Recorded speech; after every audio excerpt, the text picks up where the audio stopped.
Ladies and gentlemen, welcome back to another broadcast of The Weekly with me, Neff. Please subscribe to the channel, share this video with a couple of family members, friends, and colleagues. I appreciate the support. I wanted to talk a little bit about Five Nights at Freddy's 2. Watched the film yesterday. It was a decent film. As we talked about, definitely not a film for the critics. I can see why they were kind of down on it. I think the younger fans did like the film. It is for them. Overall, I thought the film was decent. About the same as the first film, to be quite honest. I noticed around the beginning of the film, the first act that is, they really gave you some flashbacks there just to let you know the background of what you're going to be seeing in the film, right? And then they move on forward with the human element, right? So you see some of the characters that you saw in the first film. They're kind of picking up where they left off with the first one, where they're talking about the traumas that were left behind, how the family's dealing with it, their social life, and how they're moving forward. And so I really think that the film focuses on the human element a lot in the first act of the film and some of the second act. Now, even though you had those horror-esque scenes and those flashbacks, even in the present time, you did have some jump scares there, right? I feel like their focus on the human element and developing the story moving into the second and third act, you could say was a slow burn.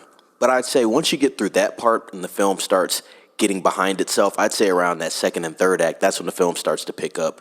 More specifically, the end of the second into the third act.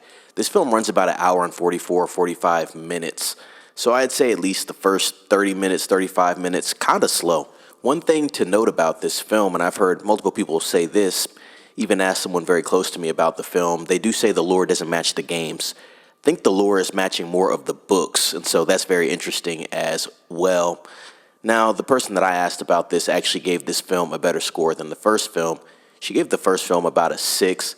She gave this film about an 8, but she says that the lore does not match the game, so that's interesting as well, and I want people to chime down in the comments below if they saw this film and noticed that. I will say on the positive end, I thought the film did great with the animatronics. I really do love the practical. I thought the humor was well placed in this film. There was a couple scenes that made me chuckle, to be quite honest. I do appreciate the fact that they put in those jump scares in this film. Definitely a lot more horror elements, a lot more jump scares in this film. I'd say a lot more brutality than in the first film, to be quite honest, and a lot darker. So they did keep their word on that with this film overall. My favorite portion of the film was definitely the third act. That's when you saw a lot of really cool stuff visually, practically, as far as the story and the pacing of the film. That's when things started to pick up. The marionette was awesome. That's a character that they really introduced heavy-handedly in this film, which is very cool. That's the puppet. So that was fun to see on screen. I thought the visuals were very good when they actually showed the marionette on screen. And of course, the OG animatronic characters do show up as well, which was cool to see resurrected in a sense. This film is definitely open for a third. I know they are going to try to make 3 films off this. I think this film's going to perform quite well. Wouldn't be surprised if they made more than 3 films. Going to be looking into the box office on this film, and we'll be reporting on that soon. I do think this film is gearing up for a $50+ million opening weekend. I believe that's going to be domestic. Obviously, the worldwide box office will be a little more. It'd be nice if they made $60 to $85 million. I'm sure the budget isn't that high. I believe the first budget for the first film was $20 million. I would suspect this one's about $30 to $35 million. So I think they did a good job with the production of this film. That'd be Universal and Blumhouse. But overall, like I said, I thought it was a decent production, something for the kids. The theater was packed. You can see the screen there right now. I have up the seating chart. So everybody was having fun there, and I can appreciate it from that standpoint. Now, as an adult, I don't think the adults are going to find this film very scary. I think this film would probably scare the hell out of an 8 to 10-year-old, to be quite honest. There was a young lady sitting next to me that was jumping out of her seat every time there was a jump scare on screen. So I think the film did what it needed to do in that department. I thought visually the film looked pretty good. It was shot very well, to be honest. If I had to critique anything, I'd say the pacing in the beginning of the film. Obviously, I can't really critique, like I said, the film as far as it being super scary because it's like for teenagers. So if I did have to critique it, I'd say make it a little scarier, but they're also trying to keep it tame as well, right? So you got to know your demographic, and I think for the demographic and the age range that this film is targeting, where the fan base is at, I think this is on point for them, and I do think it could be a franchise that sticks around with this young fan base throughout their early 20s. It's very interesting how much staying power that this series has because of so much lore that is on the internet. And obviously we talked about the games and the books, so that's very interesting as well. Overall, I give this film a 6 out of 10.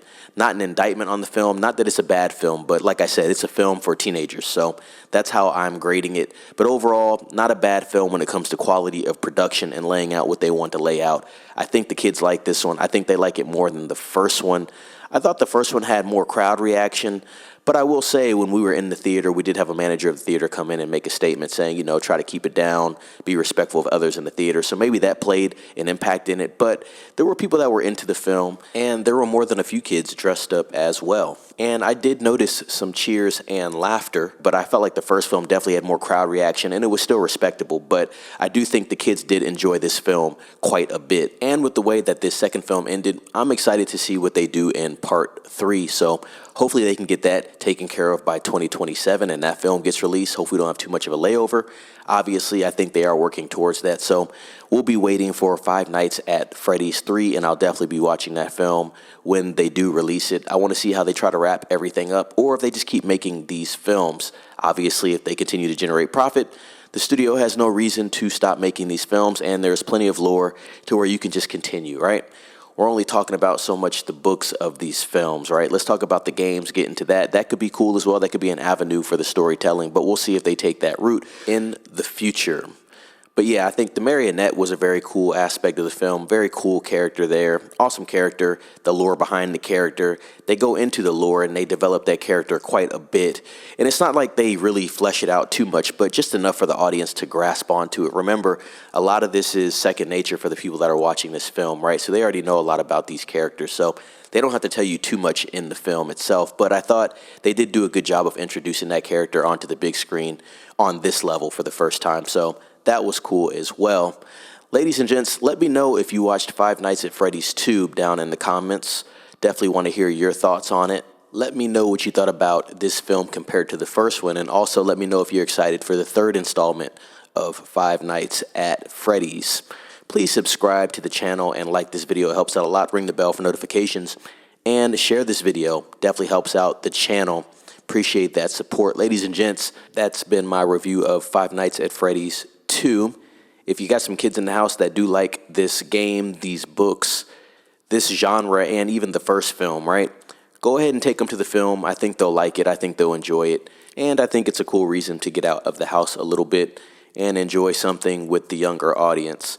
Other than that, that's all I have for this video. Ladies and gents, be safe. It's Neff signing off.